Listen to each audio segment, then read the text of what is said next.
erinnya ly'ekitundu Kibuye ekisangibwa mu Ggombolola y'e Makindye kwe lyava.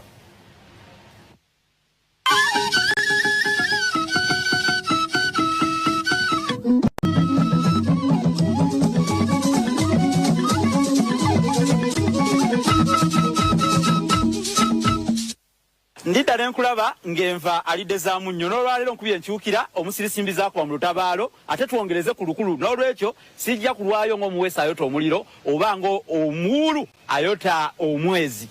Nze Munnabusiro olwaleero tuli ku kyalo ekimanyiddwa nga Kibuye. Lwaki ekyalo kino bakituuma Kibuye? Tuli ku nnono b'ensibuko. Kibuye baatuumawo Kibuye olw'okuba nti omutala guno gwabeerangamu ensuku za Kabaka. Nazzikuno nga ensuku za Kabaka zikuumibwa abantu.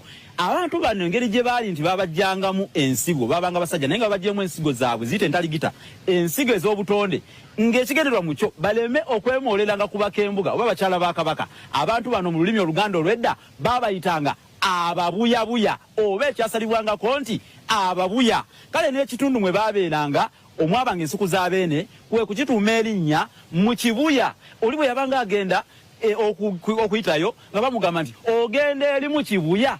Ogenda eri mu Kibuya ndiye ngendako mu Kibuya. Kale ekyalo ekyo basobola kukiyita Kibuya naye oluvannyuma olulimi lwagenda lukyuka mpola mpola olwaleero bakiyita Kibuye naye nga kyava mu kigambo ekibuya mu kifo ekyababuyabuya gye bayitanga mu Kibuya olwaleero kyafuuka Kibuye. Eyo yennono era yensibuko ey'ekyalo kyaffe ekirungi ennyo Kibuye.